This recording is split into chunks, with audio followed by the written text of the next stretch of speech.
Santé. La parole de Dieu, hein, c'est comme un fleuve d'eau vive qui nous rafraîchit. Amen, amen. Simplement vous dire, vous savez, à Pâques, je vous ai distribué un dépliant qui... Comment ça s'appelait déjà? Non, il n'est pas en arrière.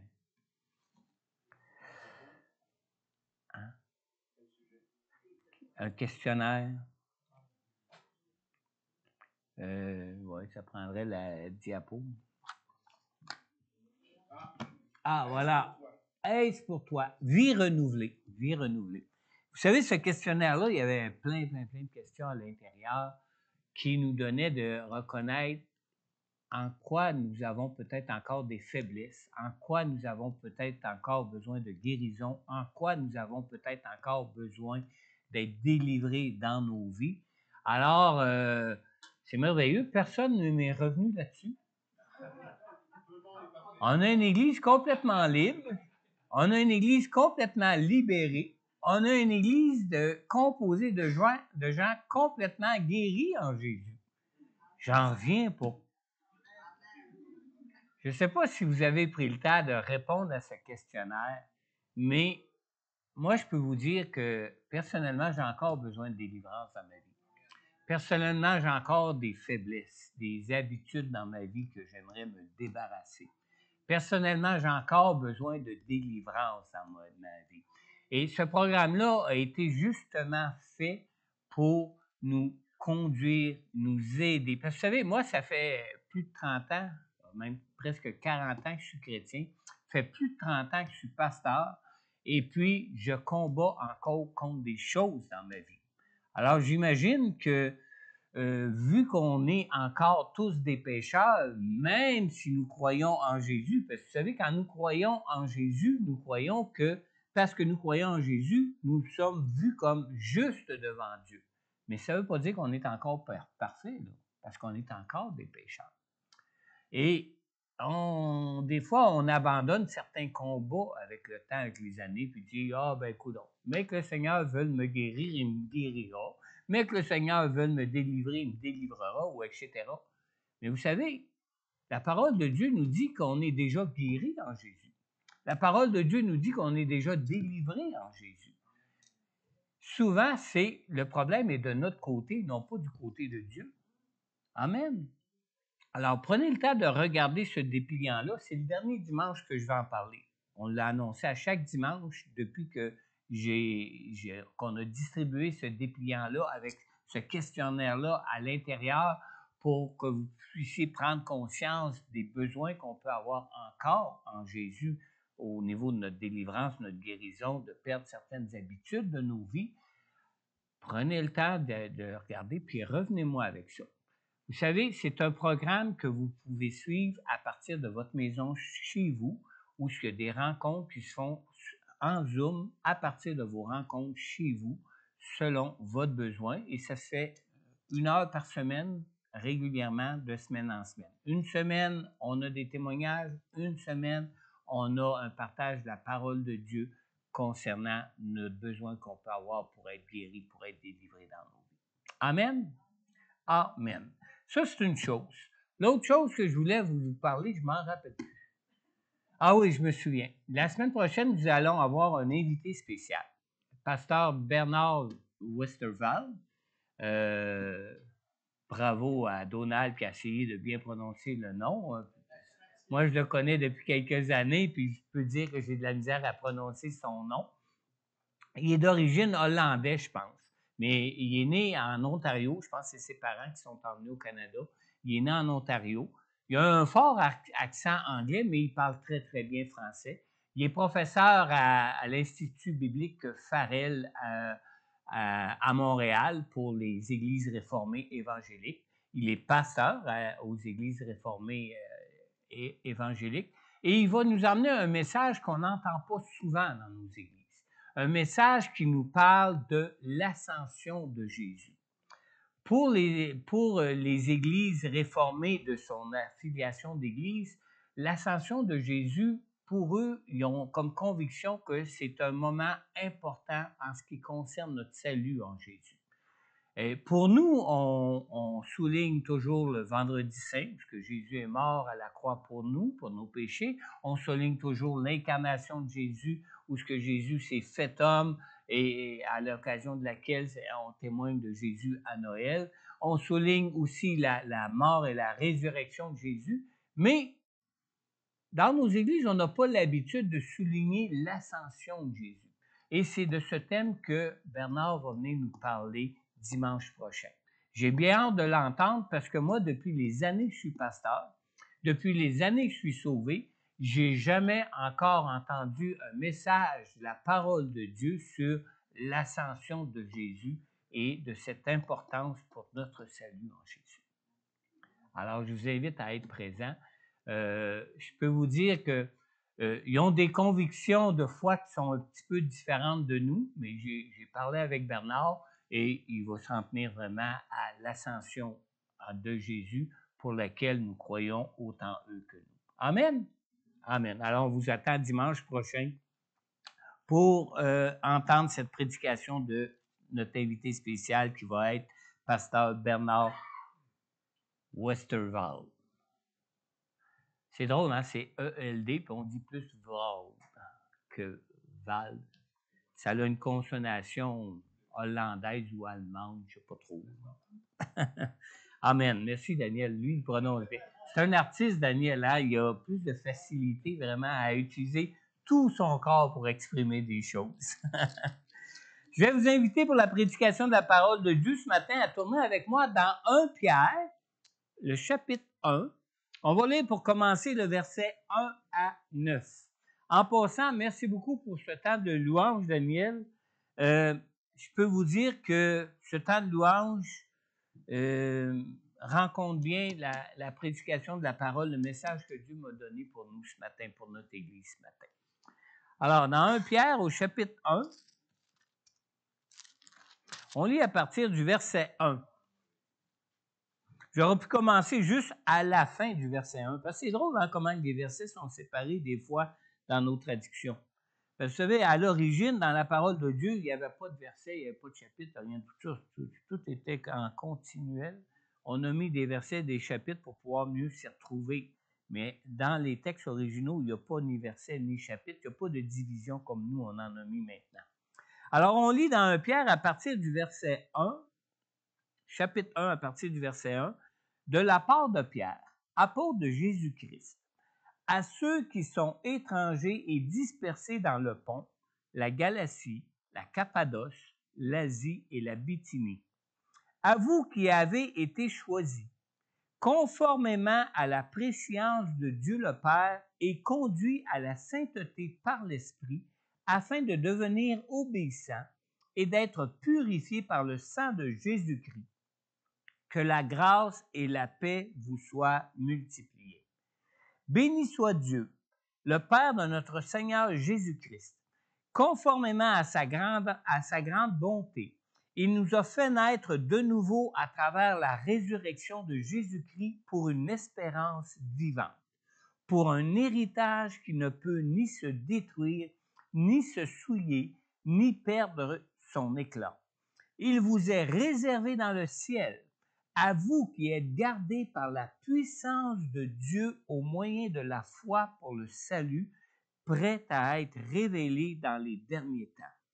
C'est ce qui fait votre joie, même si maintenant, puisqu'il le faut, vous êtes pour un peu de temps attristés par diverses épreuves.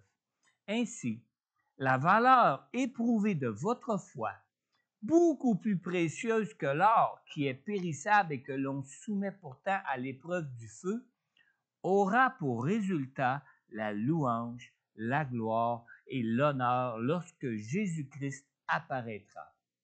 Vous l'aimez sans l'avoir vu, vous croyez en lui sans le voir encore, et vous vous réjouissez d'une joie indescriptible et glorieuse parce que vous obtenez le salut de votre âme pour prix de votre foi. Amen. Prenons le temps de prier ce matin avant de partager ce message. Seigneur notre Dieu, Merci pour ta parole, Seigneur. Ta parole qui est une puissance pour ceux qui croient.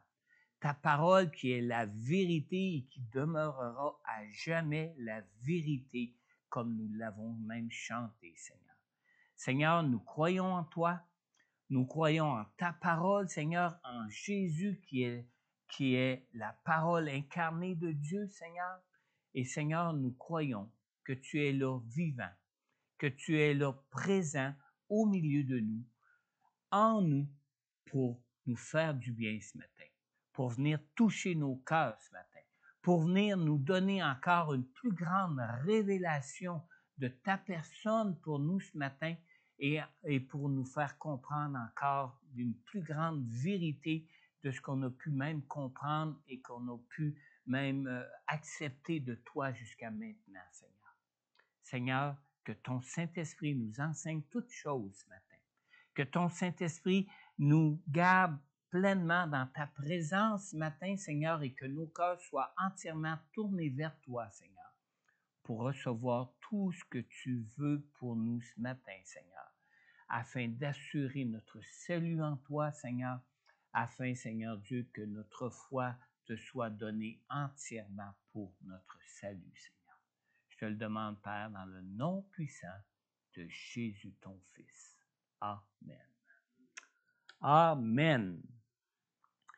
J'ai intitulé mon message ce matin « Le moyen de la foi ».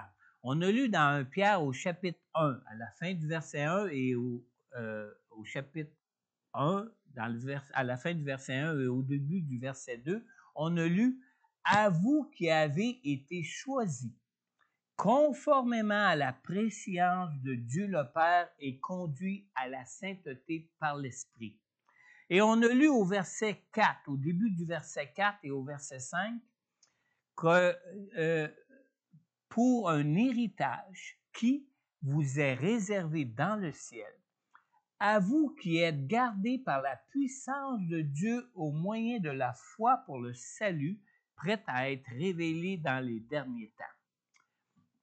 À la lumière de ces deux versets-là, j'aimerais vraiment commencer par une question pour vous ce matin. Écoutez bien cette question. À la lumière de ces deux versets, sommes-nous sauvés parce que nous avons été choisis par Dieu ou sommes-nous sauvés par le moyen de la foi en Jésus? Qu'est-ce qui nous sauve ce matin? Hein? On a bien lu « À vous qui avez été choisis conformément à la préscience de Dieu le Père » et on lit « À vous qui êtes gardés par la puissance de Dieu au moyen de la foi pour le salut. » Vous savez, certains diront que c'est parce qu'ils ont été choisis d'avance par Dieu qu'ils sont sauvés, tandis que d'autres diront que c'est parce qu'ils ont cru en Jésus qu'ils sont sauvés. Toujours à la lumière de ces deux versets-là.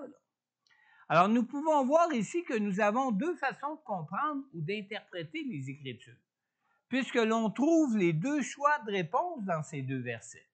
Maintenant, j'ai une deuxième question pour vous.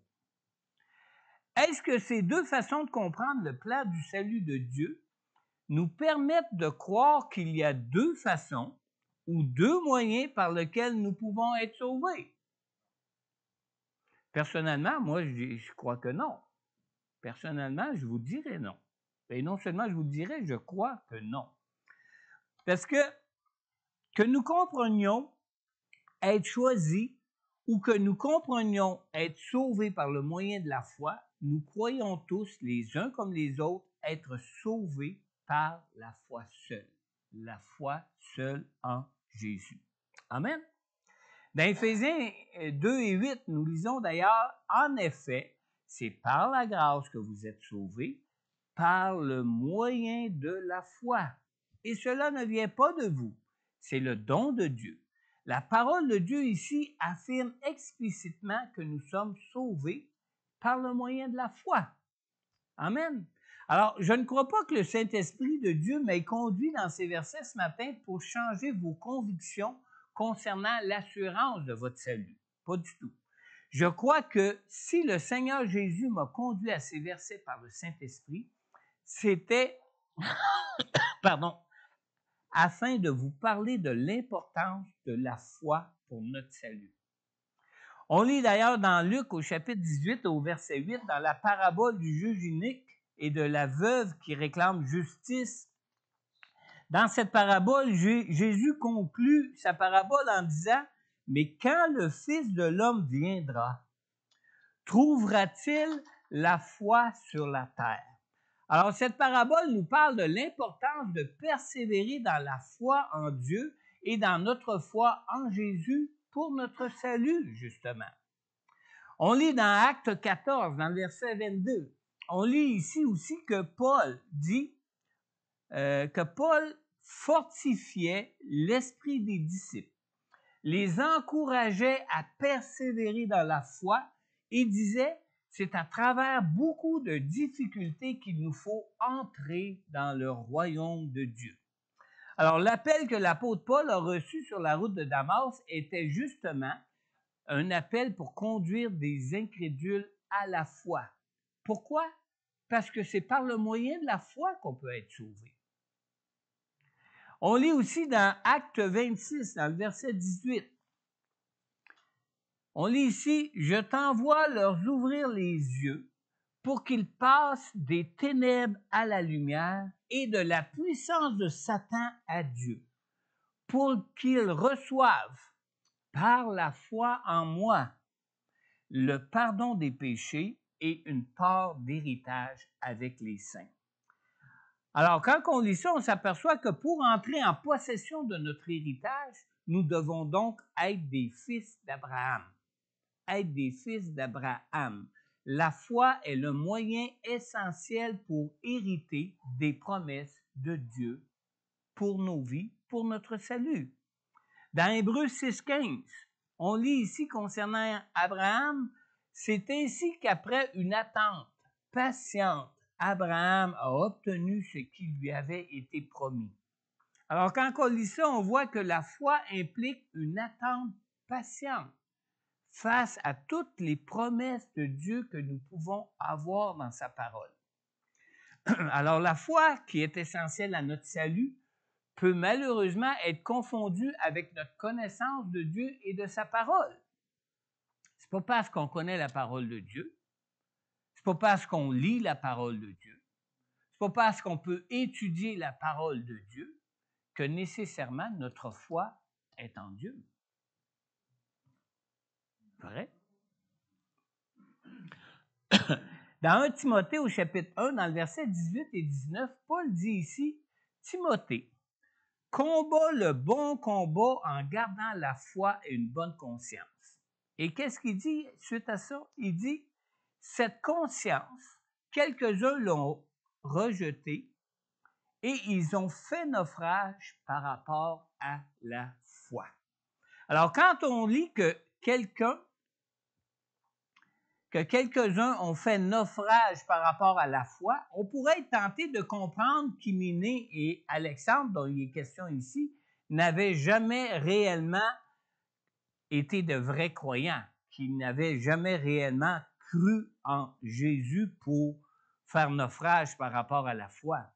Mais nous pouvons voir deux choses qui nous obligent plutôt à comprendre qu'ils étaient tous deux dans la vraie foi en Jésus pour faire naufrage par rapport à leur foi. Premièrement, si l'on considère l'expression qui dit qu'ils ont fait naufrage par rapport à la foi, c'est qu'ils devaient être réellement dans la foi en Jésus.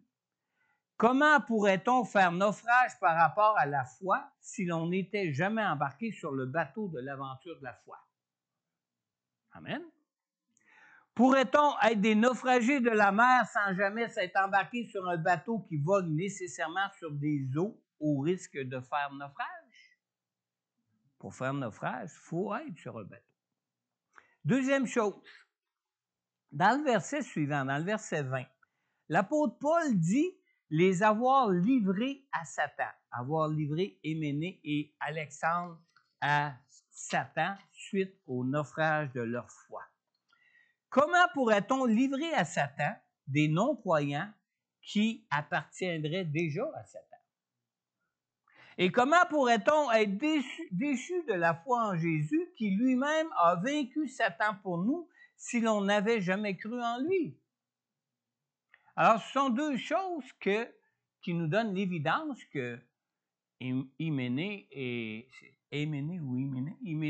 Alexandre avaient été de vrais croyants qui ont fait naufrage par rapport à leur foi. Judson Conwell, dans son livre qui s'intitule « La foi sans hypocrisie », écoutez bien ce qu'il dit. M. Conwell dit « La foi est un pont nécessaire entre le monde naturel et le monde spirituel.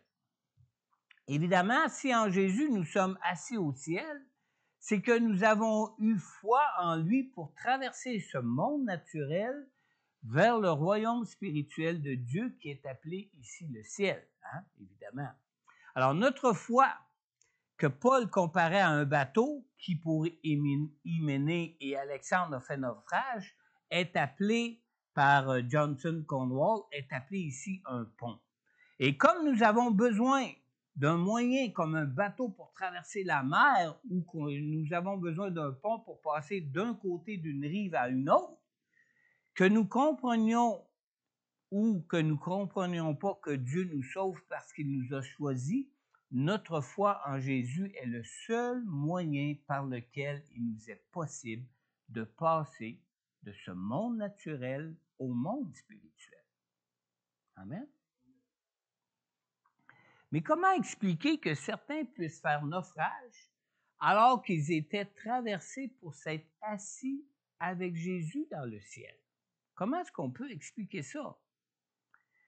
Dans Galates, au chapitre 3, au verset 2, on lit ici « Voici seulement ce que je veux apprendre de vous. Est-ce en pratiquant les œuvres de la loi que vous avez reçu l'Esprit ou en écoutant l'Évangile avec foi? » Alors, la foi qui nous donne accès au monde spirituel de Dieu implique toujours le risque d'être abandonné pour être remplacé par quoi? Par la pratique de la loi, une pratique de la parole de Dieu ou de la loi qui nous est donnée dans la parole de Dieu sans mettre notre foi en Dieu. Et c'est le danger qui guette tous ceux qui ont peut-être eu la foi pour s'asseoir même au ciel avec Jésus et goûter aux gloires célestes de Dieu dans leur vie, mais qui à un moment donné abandonnent la foi pour juste essayer de se sauver eux-mêmes en accomplissant la loi. Et comme j'ai dit au début, c'est pas parce qu'on peut connaître la parole de Dieu que nécessairement notre foi est en Dieu. Amen.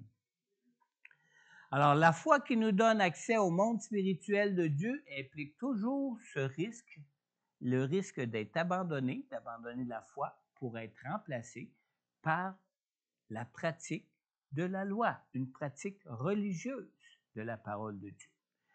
Et dans Galates 3,5, la parole de Dieu nous donne une précision même sur ce principe. On lit « Celui qui vous accorde l'Esprit et qui accomplit des miracles parmi vous, le fait-il donc parce que vous pratiquez les œuvres de la loi ou parce que vous écoutez avec foi? » Alors, on voit ici toute l'importance de la foi pour bénéficier de la puissance de Dieu en toutes choses dans nos vies. C'est une question de foi. Maintenant, suivez-moi bien ici. Ce n'est pas parce qu'on connaît la parole de Dieu que nous pouvons prétendre être sauvés. Si nous sommes sauvés, c'est que nous plaçons notre foi en la parole de Dieu qui nous est annoncée. Et comprenez bien ceci. Ce n'est pas parce que nous savons que la parole de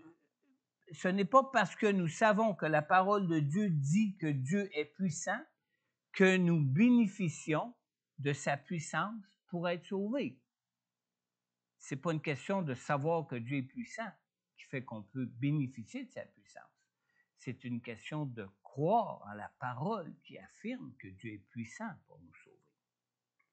Dans 1 Pierre au chapitre 1, on lit au verset 5, je vais même commencer un petit bout dans le verset 4, qui nous parle d'un héritage.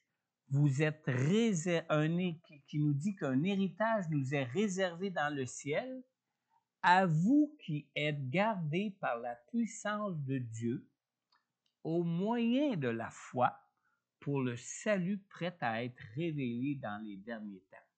Alors, c'est parce que nous avons foi en la puissance de Dieu que la parole nous annonce que nous sommes gardés pour le salut. C'est à cause de notre foi en cette puissance qui nous est annoncée dans la parole.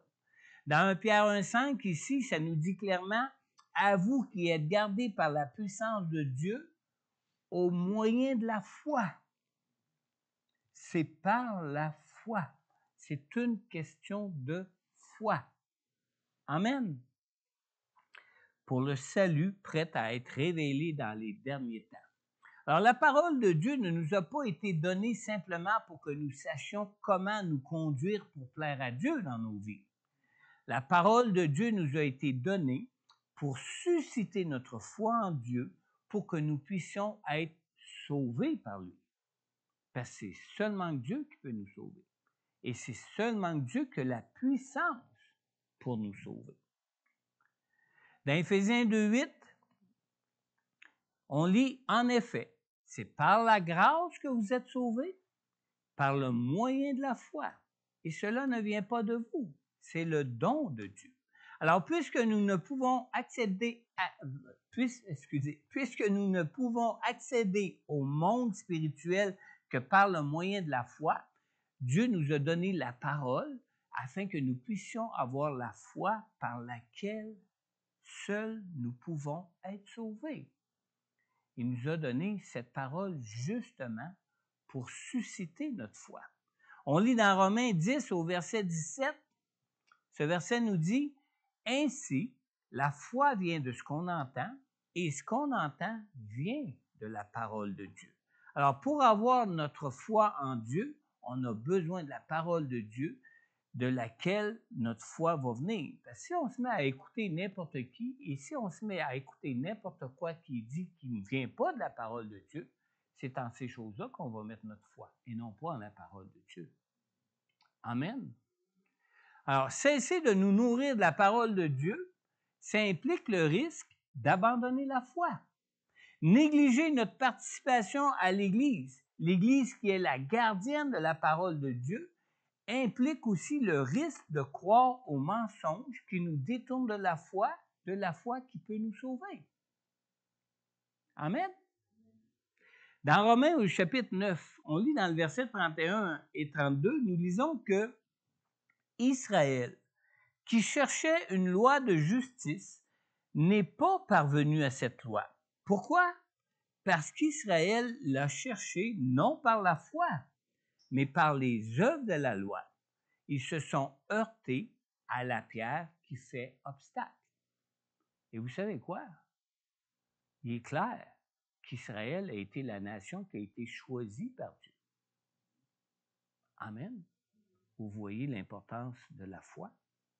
Vous voyez l'importance de nourrir notre foi de la parole de Dieu pour garder notre foi en Dieu, pour connaître la puissance de Dieu dans nos vies qui peut nous sauver. Amen.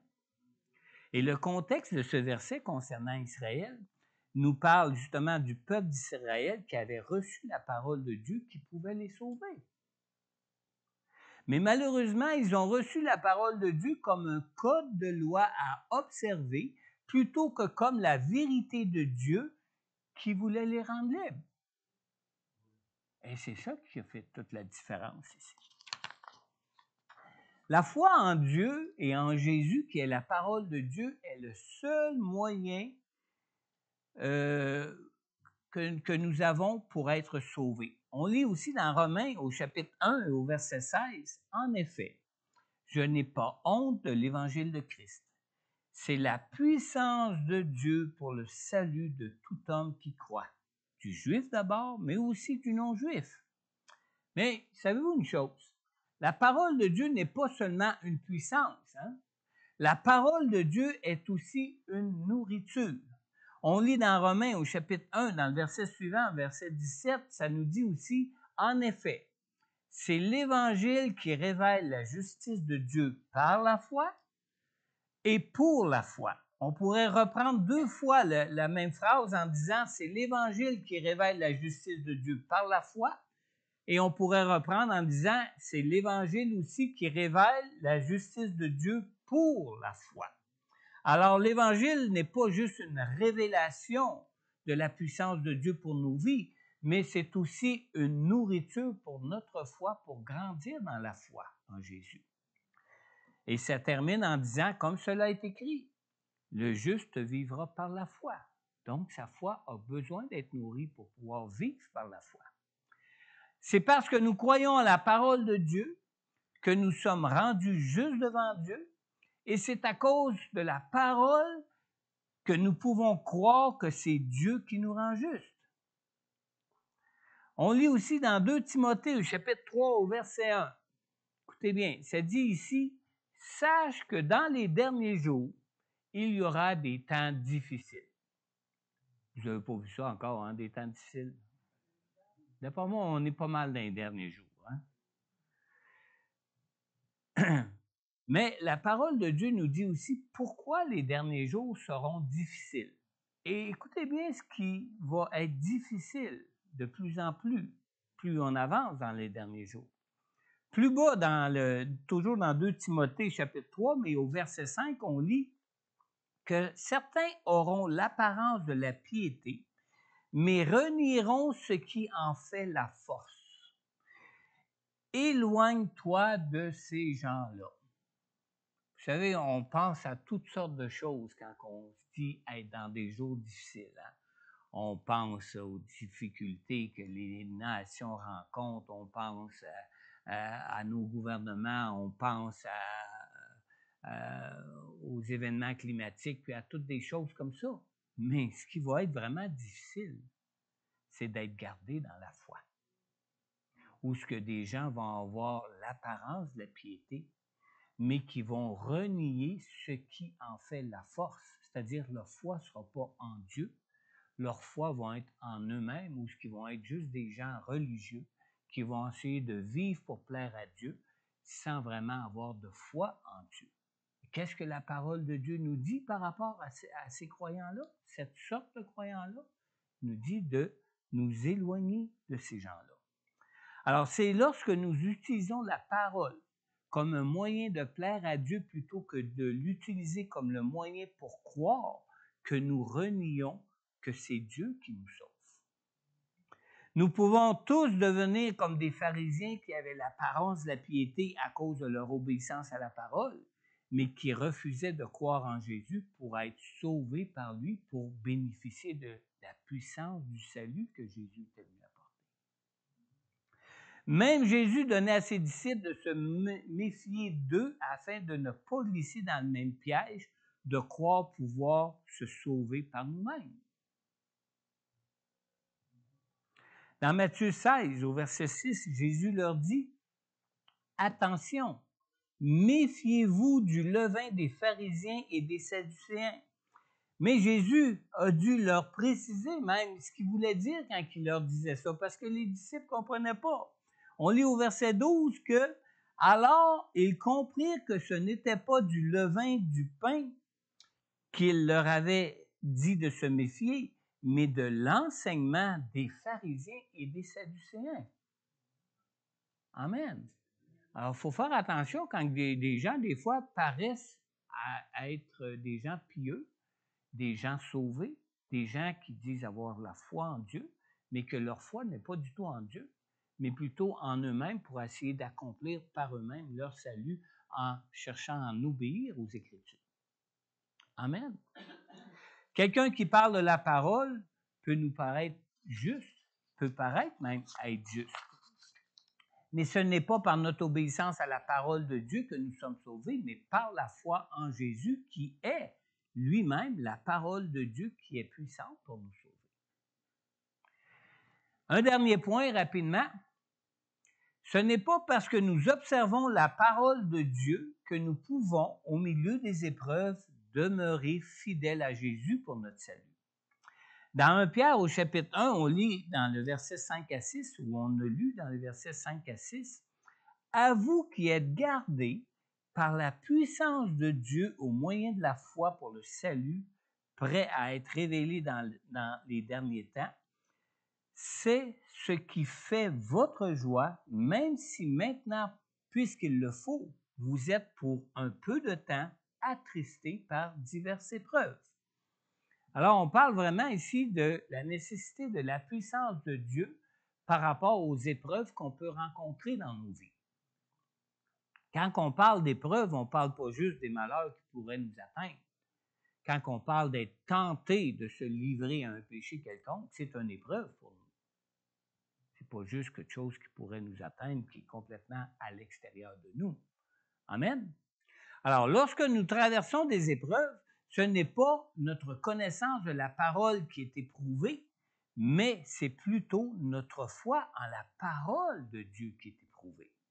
Ce n'est pas le fait qu'on connaît ce que la parole de Dieu dit que ça va nous garder des épreuves qu'on peut rencontrer dans nos vies, mais c'est le fait qu'on croit en cette parole pour être délivré de ces épreuves-là qu'on peut rencontrer dans nos vies.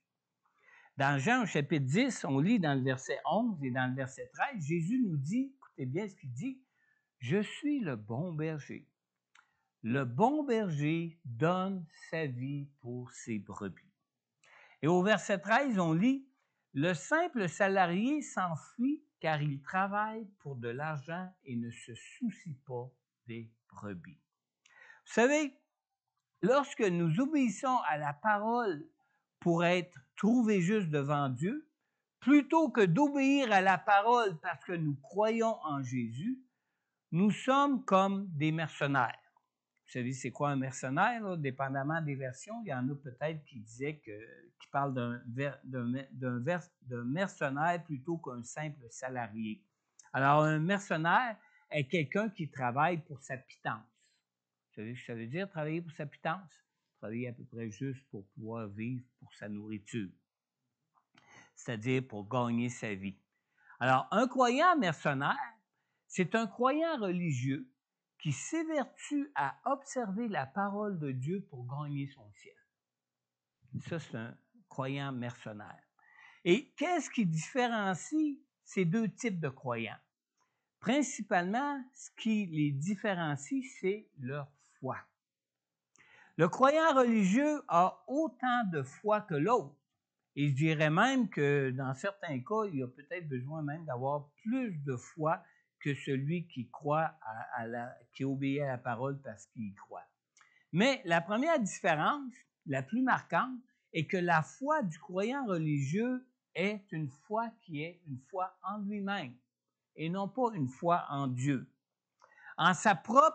Sa foi en lui-même, c'est qu'il croit en sa propre capacité de réussir par lui-même à vivre en toute justice devant Dieu. Alors, il faut même beaucoup de foi en soi-même pour prétendre arriver à être trouvé juste par nous-mêmes devant Dieu. Surtout quand on lit la parole de Romains 6, 23 qui nous dit que tous ont péché et sont privés de la gloire de Dieu. Ça prend beaucoup de foi, hein? La deuxième différence, c'est celle qui se manifeste au moment des épreuves. Je vais paraphraser ici ce que nous avons lu dans 1 Pierre au chapitre 1, dans le verset 5 et 6, que « Puisque vous êtes pour un peu de temps attristés par diverses épreuves, par le moyen de votre foi, vous êtes gardés par la puissance de Dieu. » C'est la même chose que ça veut dire que dans le sens où on l'a lu tantôt. Maintenant, la différence entre les deux croyants est que lorsque notre foi est en Dieu, qu'est-ce qui arrive? C'est que nous bénéficions de sa puissance pour faire face aux différentes épreuves de notre vie, pour résister à la tentation, pour surmonter des temps difficiles, pour traverser des choses difficiles qu'on peut vivre dans nos vies. Mais pour le croyant religieux, bien malheureusement, puisque sa foi est en lui-même, il ne peut compter que sur ses propres forces à lui face à la tentation, face à traverser des choses difficiles dans sa vie, face à diverses épreuves qui peuvent lui arriver dans sa vie. Il ne peut compter que sur lui-même. Et qu'est-ce qui arrive quand on compte sur nous-mêmes? Ben, quand quelqu'un a certaines faiblesses dans sa vie ou que les tentations se présentent, ben, parce qu'il n'y a pas de force en lui-même, il est un pécheur comme tout le monde, il s'abandonne à la tentation. Amen.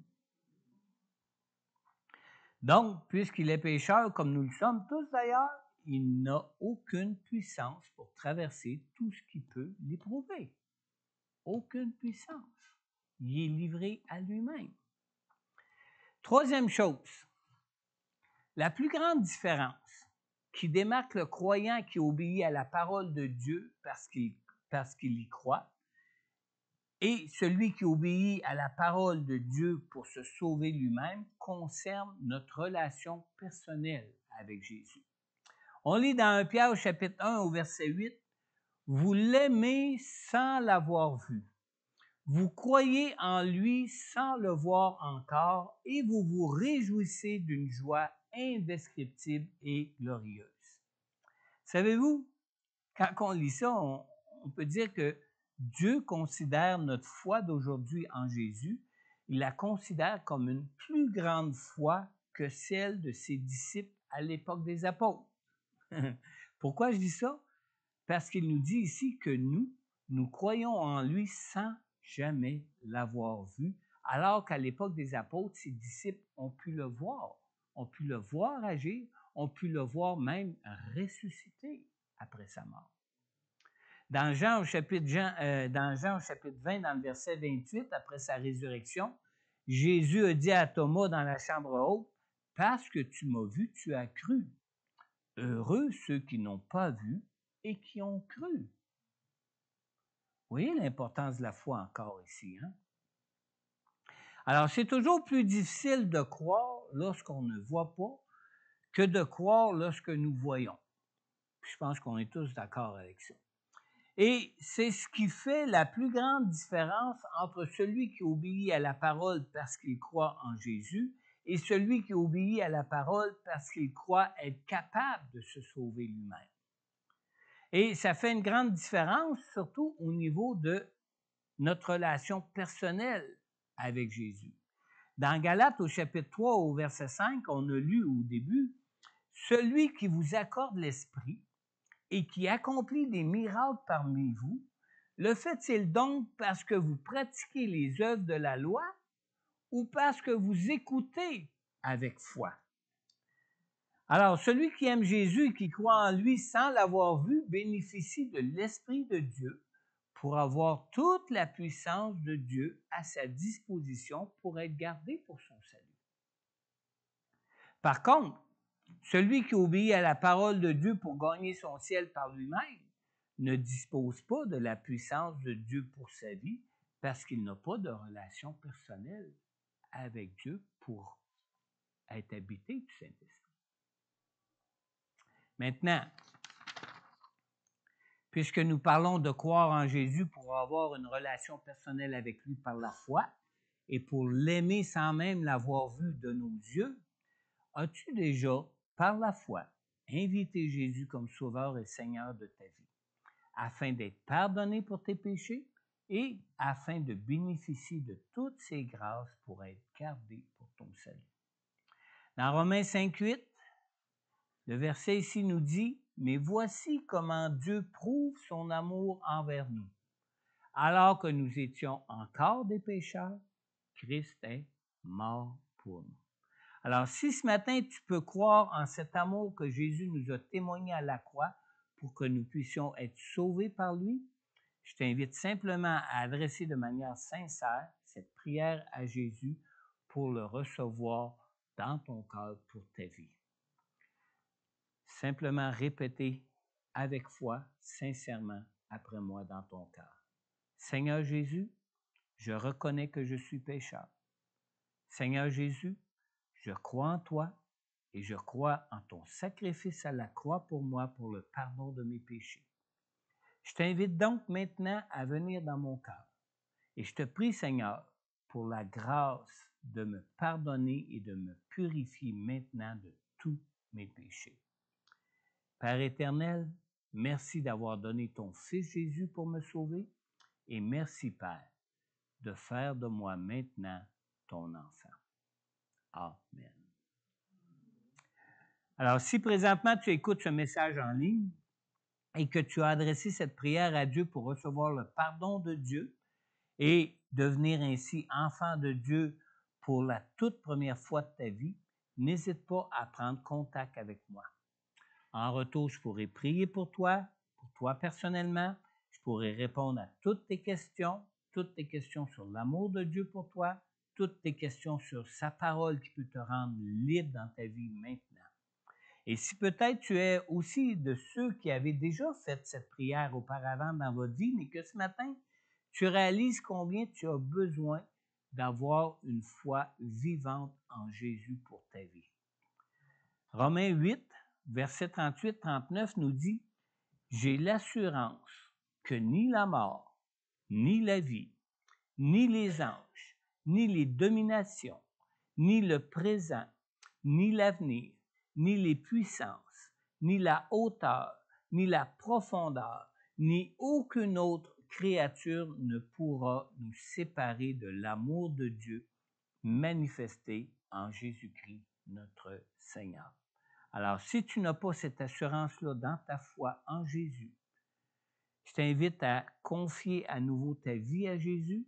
Je t'invite à lui confesser ton incapacité à te sauver toi-même. Et si tu écoutes ce message en ligne, je t'invite aussi à prendre contact avec moi pour que je puisse aussi prier pour toi. Amen. Amen. Daniel va nous conduire dans un dernier chant de louange et d'adoration.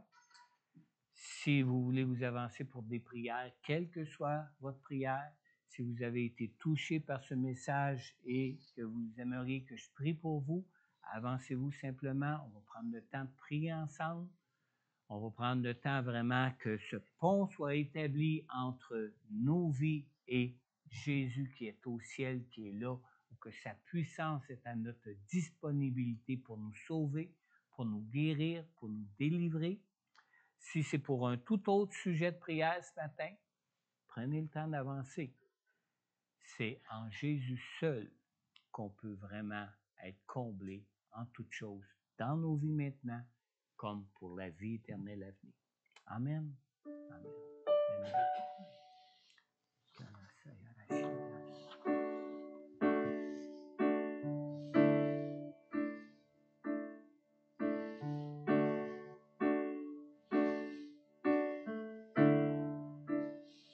Quand j'ai besoin,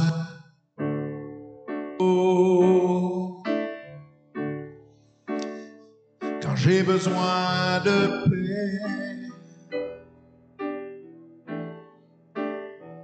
j'ai besoin de compréhension. Seigneur, tu es là.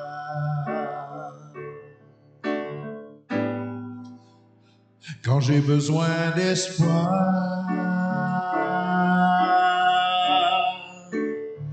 quand j'ai besoin de grâce,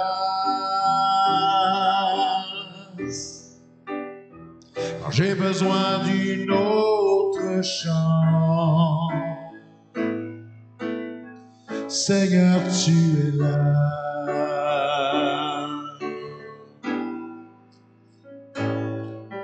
Seigneur, tu es là. Seigneur, tu es là. Seigneur, tu es là. Tu es là, Seigneur. Quand j'ai besoin d'amour, quand j'ai besoin de paix, quand j'ai besoin de compréhension, Seigneur, tu es là. Quand j'ai besoin d'espoir, quand j'ai besoin de grâce, quand j'ai besoin d'une autre chance, Oui, Seigneur, tu es là.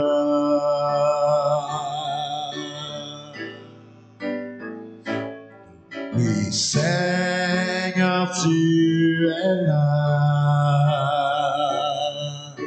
Seigneur, tu es là. Seigneur, tu es là. Tu es là, Seigneur. Oui, Seigneur, Seigneur, tu es là. Tu es fidèle, Seigneur. Seigneur, tu es là. Seigneur, tu es là. Tu es là, Seigneur. Seigneur, tu es là. Seigneur, tu es là. Seigneur, tu es là. Seigneur, tu es là. Tu es là, Seigneur. Tu es là, Seigneur. Seigneur, tu es là. Seigneur, tu es là. Seigneur, tu es là. Tu es là, Seigneur.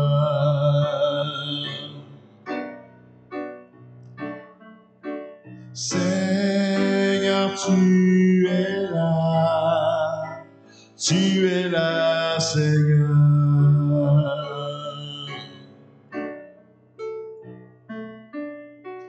Seigneur, tu es là. Tu es là, Seigneur. Seigneur, merci d'être celui qui vient dans ta grâce, qui vient nous sauver, Seigneur.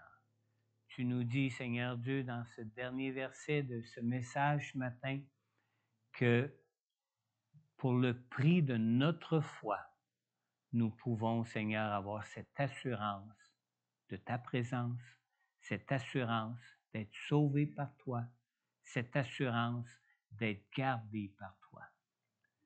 Seigneur, donne-nous, Seigneur Dieu, de pouvoir découvrir encore plus le Dieu merveilleux que tu es.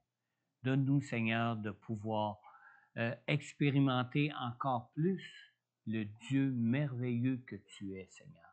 Afin, Seigneur Dieu, que notre foi en toi soit affermie, Seigneur. Afin que notre foi en toi, Seigneur Dieu, soit vraiment solidifiée, Seigneur, par ces expériences qui viennent confirmer la vérité et la puissance de ta parole pour nos vies, Seigneur. Seigneur, nous reconnaissons que sans toi, nous sommes perdus. Nous reconnaissons que sans toi, nous ne pouvons rien. Nous reconnaissons que sans toi, nous ne pouvons nous sauver nous-mêmes, Seigneur. Seigneur, donne-nous, Seigneur Dieu, de grandir dans cette foi que nous avons en toi, Seigneur, afin de dépendre encore plus de toi, jour après jour, dans nos vies, Seigneur, et afin que nous puissions compter encore plus sur ta présence de toi, qui est déjà présent dans nos vies, Seigneur, pour être gardé par toi, Seigneur. Je te le demande, Père, dans le nom puissant de Jésus. Amen. Amen. Bon dimanche. Dieu vous bénisse. Amen. Gardez la foi en Jésus. Amen.